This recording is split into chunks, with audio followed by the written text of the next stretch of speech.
Our next speaker is Cedric Porter, the managing editor of World Potato Markets. Working closely with the chief editor, Guy Faulkner, he produces the weekly globally respected World Potato Markets information service that provides detailed analysis of international potato prices, production, and trade.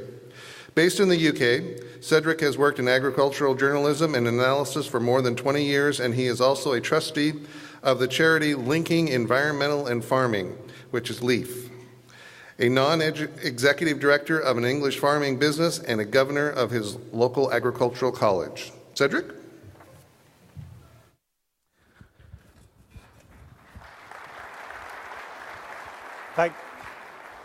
Thank you, Dale, and thanks very much to the team for inviting me. And you saw the picture there of a younger, clean-shaven, better-looking me. So sorry, you got this one.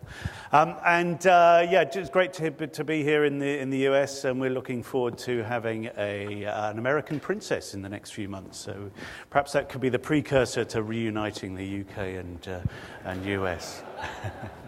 Right, let's have a look at what's happening in Europe. And just to put it in a little bit of context, World Potato Markets, I know a lot of you know it and get it. Thank you very much for that. A weekly newsletter on production and trade and prices of potatoes. So let's just put a little bit of context. Where are we? We've had record production of potatoes in the EU, and specifically the main areas of the EU that produce most of the potatoes and most of the potatoes for processing in particular. That's the EU5, Belgium, France, Germany, Netherlands and UK. So quite a big jump from the year before in terms of production. And what has that's meant a fall. We're seeing a big fall in the price now of potatoes. There are other Europeans here, so they will shout at me if I've got things right, wrong. I know Jan there from Agrico, so say hi to some Europeans while you're here. So let's just have a look at some of the main countries. We've got Belgium, increase in production in Belgium, increase in France.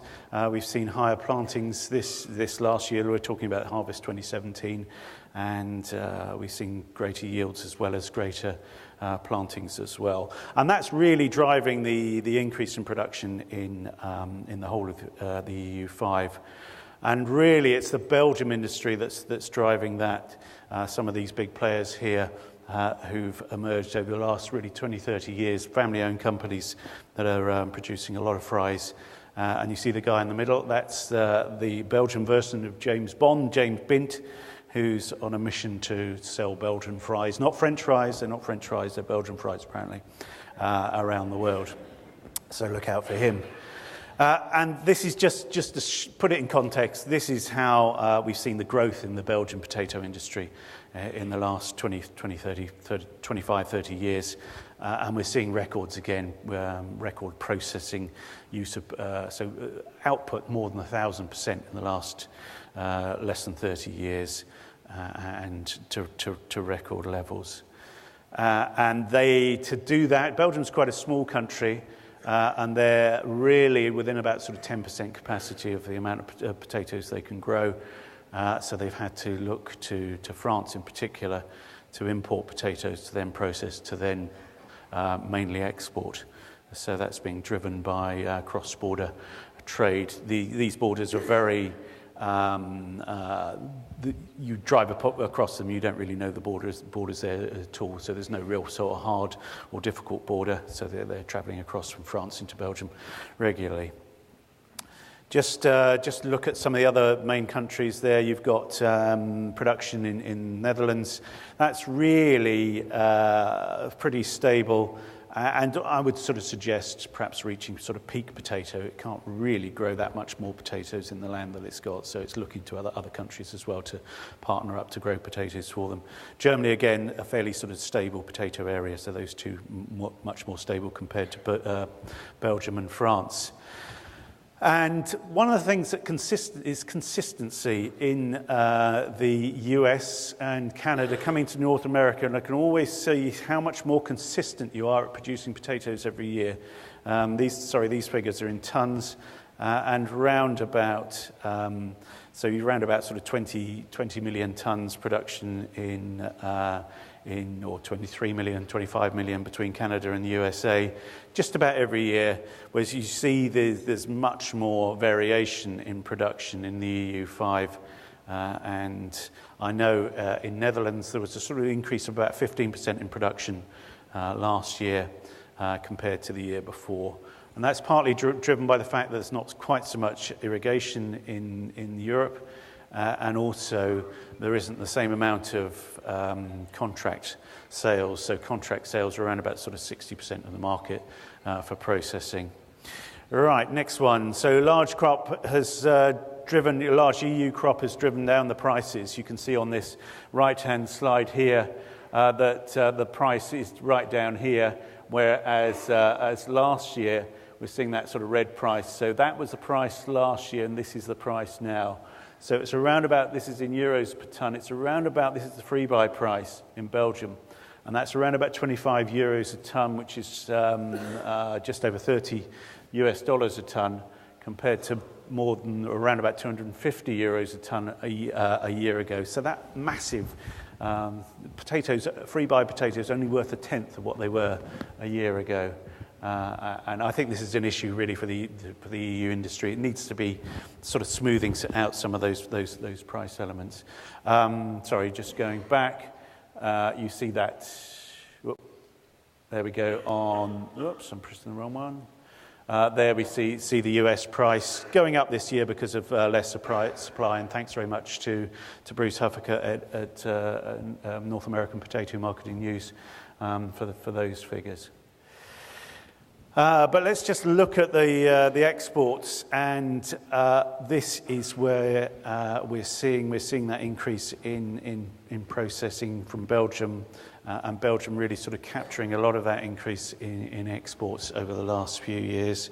And as Mike was saying there, that there is a growing market, but Belgium and the Netherlands have been picking up a lot of that market over the last few years. So the yellow figure there is Belgium, the orange for the Netherlands, both of those increasing significantly, whereas you see Canadian exports holding steady, and most of that, more than 80% of that, is to the US anyway, and a pretty steady growth in US, but not to the same. And this blue figure here, these are EU exports outside the EU, so not in those 28 countries. Sorry, 27, it will be 27 soon, but I'll go on to that in a minute.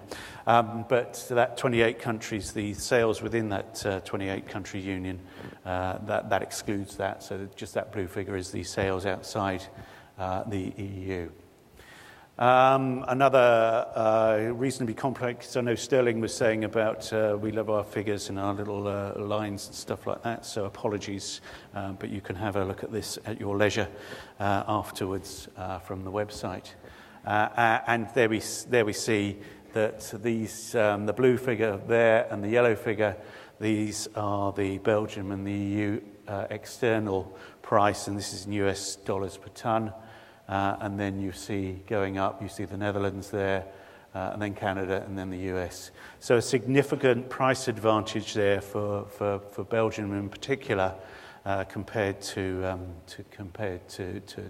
US fries. There's certain reasons because that. I mean, people often think it's because there's over support and subsidy of the Belgian industry. They have had some support in building fry processing units. But they do have quite a lot lower cost of production of actually growing the potatoes. And that's, perversely, it's partly because they've got smaller farms, less storage costs and things like that, and less high machinery costs. That will change over time as next generations of farmers will come in and wanting to increase the size of their farms. So just looking at some of the consumer responses to lower prices, and the British consumers there, this is the British figure here. This is an increase in fresh retail consumptions, and that's sort of first 3 month period of the new season. So there has been a response to eating more potatoes from, this is fresh potatoes, not frozen, in the UK. And perversely, in France, it's not had the same. There's actually been a reduction in consumption in France, of fresh potatoes, even though the price has gone down. And we see a slight reduction in GB frozen fry consumption as well. So a slightly different picture than would be here in North America. But the biggest growth in the UK, up more than 14% in the last year, has been in the chilled sector. So you're seeing a lot more products in chilled now, mashed potatoes, potatoes there that have been partly processed and seasoned, but still fresh, and all in the chilled cabinet. Baby potatoes that ready to cook with all the garnishes on them. So that's the biggest growing area in the UK at the moment, not the processed sector. The processed sector is actually fairly flat. And you just seen the figures there from Mike on terms of the consumption in North America. There's quite a split in terms of who eats potatoes, but unfortunately it's not the youngsters, the real youngsters. They're not really eating that many potatoes. It's the old guys here, the 65 pluses, who love their fresh and frozen potatoes, and a meal isn't a meal unless you've got your spuds. So unfortunately that's not a growing, well, people will be growing, the number of that sector will be growing, but it'll be with people who are at this part of the graph at the moment. So we're not looking at facing a sort of growing market in the UK unless we can respond to that. I think it was Sterling who said earlier, or Jesse saying about less or more meat consumption in North America. Actually, there's a big trend in Europe to eating less meat. The sort of vegans, flexitarians, that's something that everyone's looking at doing it, and that's across the sectors here. So these are the people who would. So this is the number of people who are curbing their meat consumption. So 20%. Are curbing their meat consumption of the real young ones, the 25 to 34s. That's around about 20%. But even going up to some of these ones here, and even in the sort of dad section that I'm in here, reducing meat consumption. There seems to be a trend for eating better and less, rather than so spending more or less the same amount on meat, but actually eating better. And here we have the category, even the category of the over 55s, and this is our Prime Minister eating some fries or chips, as we call them. So she, I don't know if that's a good thing or not, whether that's good for the industry, I don't know. But there's in that sectors, even people there are eating less meat. And so what does that mean? What really does that mean for potatoes? We see that meat and potatoes, meat and fries, they often go together. And there's lots of new products responding to this trend. So we've got flexitarian sausages, where you're actually getting some beans inside with the sausage meat there, and various vegetables that are being made, celeriac rice, butternut spaghetti, burgers that have got no meat in them, and again that sort of trend for veg boxes and meal deals and all those sort of things. But unfortunately we're not seeing the potato really sort of centre stage of that. There was one of these things, a January diet in the London Times last week. Kickstart your January with a new diet, and carbs are now good for you apparently again. But unfortunately, all the whole wheats, all the bulgur wheats, and just every other carb was in there, but no mention of potatoes, no mention of either fries or skin-on potatoes. And you know that's an area that's a good, high value, cheap. Not cheap, but good value food that could be used on a high carbohydrate diet, and not in that segment. Not seen by all the sort of the foodies who are setting the food agenda as being a sexy diet food, if you like. But there is still innovation in the potato sector here. This is just before Christmas. This was McCain had a pop-up shop in London. All the roast potatoes you could eat for a fiver. That sounds like a good deal to me. So there's a bit of innovation still taking part, but I think the industry really needs to respond to that more and come up more with the innovation in terms of this sort of flexitarian, less meat diet, and different ways of eating food. Again, still some innovation. This is actually putting the packaging, potato plastic, so making the plastic out of potatoes. and that's a Portuguese development. So still a lot of innovation there, but I think perhaps the industry needs to look at trying a little bit harder across the world in doing that. Some words on the B word, Brexit. This is the first part. The first part of the EU divorce has been done, and that's just looking at really a lot of it is about the relationship between Northern Ireland and the Republic of Ireland, the sort of complicated relationship you've got there, and the different parts of the UK. You've got 4 countries. You've got England, Scotland, Wales, and Northern Ireland. And Northern Ireland butts up the 300-mile land border against the Republic of Ireland, and that idea of being able to trade freely across those that border is a difficult one. There's other things that have been sorted out, and the UK is going to have to spend about $50 billion for a divorce bill, and I'm not quite sure who keeps the CDs, but that's been decided. And then we're on to the next stage of the final deal, and that's going to focus on the trading arrangements between the UK and the EU. And once that is done, we can then look at sort of trading deals for rest of the parts of the world. But a deal really has to be done this year, as that clock is ticking. It's 566 days since the referendum and 443 days to the Brexit day, which is March the 29th, 2019, which happens to be my wedding anniversary. So I don't know. I think we're only going to have one divorce that day. I'm not. Unless my wife wants to kick me out. So that's we're only about 14 months now, really, to the actual official day of Brexit. And I think what we're going to have is a transition period when new rules and regulations come in. But the UK is perhaps, well, actually, in value terms, it's the largest export market in the world. It even beats the US in terms of the value of exports. Of imports. Big importer of fries, mainly from Belgium and particularly from the Netherlands. Importer of fresh potatoes as well on quite a large scale.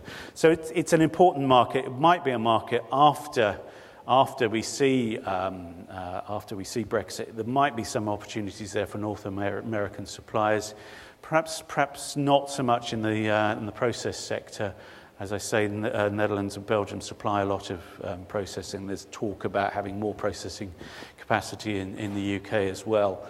So that's not perhaps the opportunity. But certainly in the fresh sector, in the chilled sector, and the specialists, the fingerlings, the coloureds, all those sort of sectors, then there could be some real opportunities there for North American suppliers into the UK market.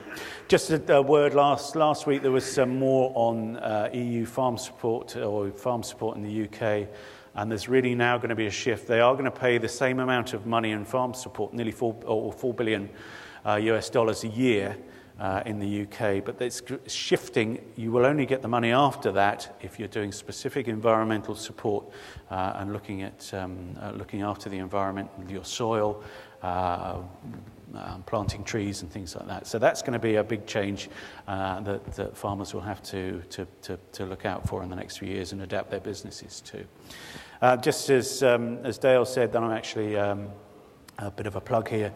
I'm a trustee of an organisation called LEAF, Linking Environment and Farming, and that has a system of actually bringing together a lot of these environmental standards in terms of soil management, water management, pesticide management, and nature and conservation.